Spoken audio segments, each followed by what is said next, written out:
So we're on the edge of the ice now, but it's not just how far it went, but how much above us is lost. And yeah, I'd be buried by 10 meters ice last year, right here, right now. My name is Will Gadd, and I'm a professional athlete. Climate change is damaging my sport.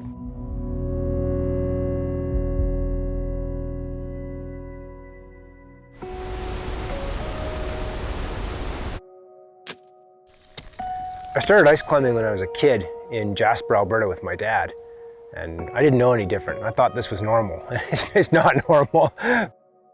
It's an interesting medium because it's guaranteed to fall down pretty much every year, and yet you can climb it. So it's just an amazing thing to do, and I still love it, even after 40 years of doing a lot of it.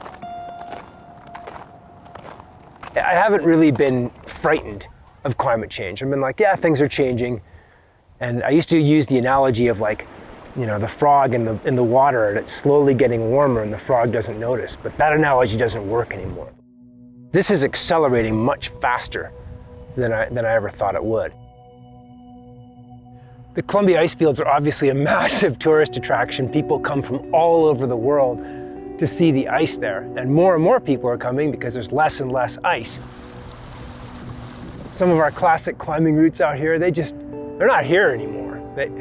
They're snow climbs while there's snow on them, but the underlying ice is gone.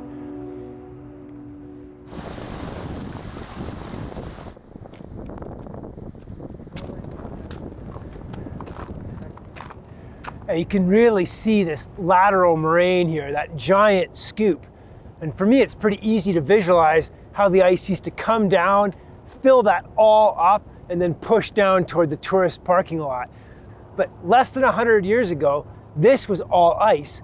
Less than 20 years ago, the ice ended just where the people start down there. So absolutely huge changes in very quick time.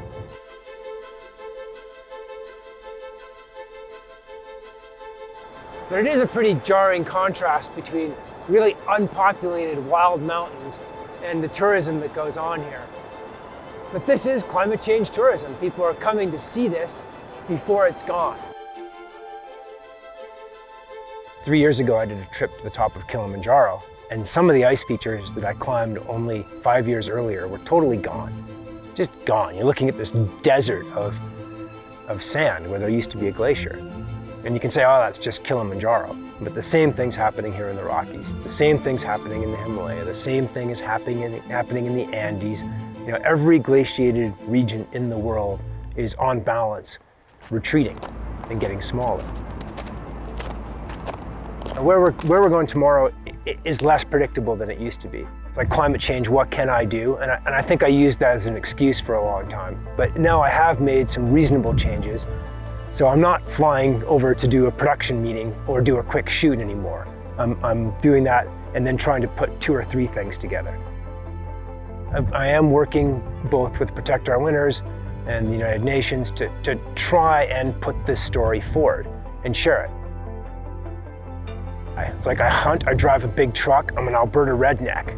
That's kind of where I come from, right? So if I can make these changes, then I feel like anybody can. They're not that hard. We can use less carbon in our transportation. We can use less carbon in how we eat. I can make my house more efficient.